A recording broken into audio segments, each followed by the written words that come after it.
Every second, billions of messages travel across the internet. People stream movies, play games, attend online classes, order food, and even talk to artificial intelligence. But have you ever wondered who invented the internet? Was it one genius, one company, or one country?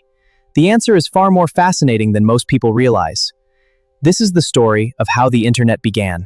Imagine living in the 1950s. There was no Google, no YouTube, no Facebook, no online shopping, no smartphones. If you wanted information, you had to visit a library.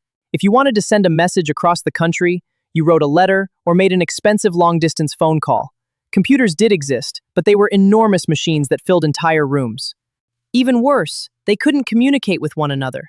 Every computer worked alone. To understand why the internet was created, we have to travel back in 1957. The world was in the middle of the Cold War. The United States and the Soviet Union competed in science, technology, and military power. Then something happened that shocked America.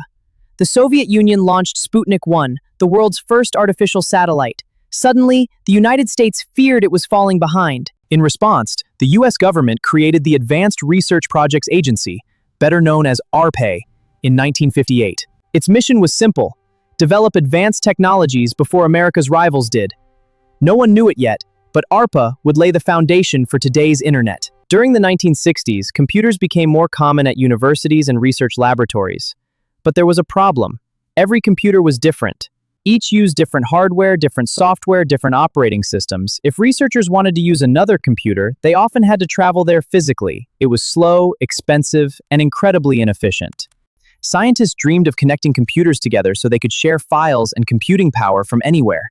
But another challenge remained. What if a communication network was destroyed during a war? Traditional telephone systems relied on central switching stations. If one major station failed, communication could collapse. Researchers needed a smarter system. Around this time, engineers developed an idea called packet switching. Instead of sending one large stream of information, a message would be broken into many tiny pieces called packets. Each packet could travel through different routes across the network. At the destination, the packets would automatically be reassembled into the original message. This was revolutionary. Even if one route was damaged, packets could simply find another path. The network became much stronger and more reliable. Packet switching would become one of the most important inventions behind the internet.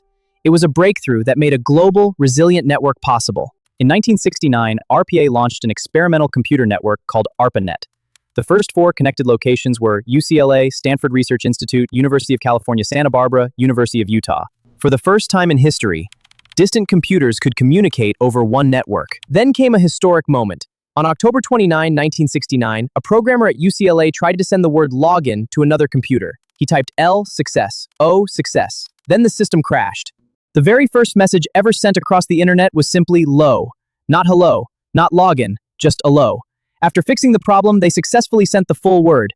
It wasn't much, but history had been made. In 1971, engineer Ray Tomlinson created something that would make computer networks truly useful: electronic mail or email. He also introduced the now famous IB symbol to separate a person's name from the computer they used.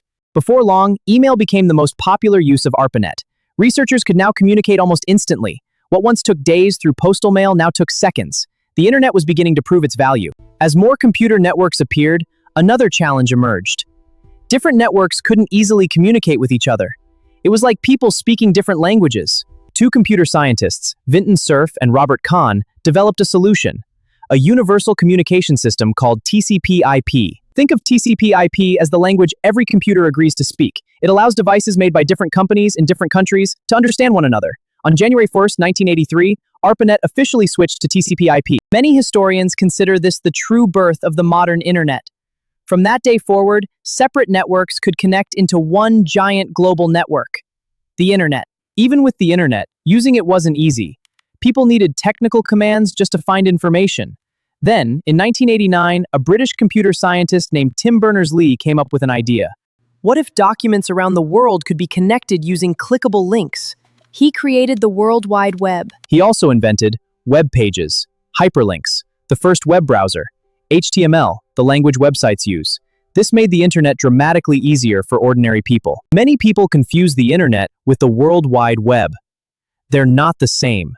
The internet is the global network of computers. The World Wide Web is one service that runs on top of it. Just like roads and cars, the roads are the internet, the cars are websites. Throughout the early 1990s, internet access expanded rapidly. Businesses came online, schools connected, Families bought home computers. Soon, companies like Yahoo helped people search the growing web. Online shopping appeared. Then came search engines, social media, streaming, cloud computing. Smartphones placed the internet into billions of pockets around the world.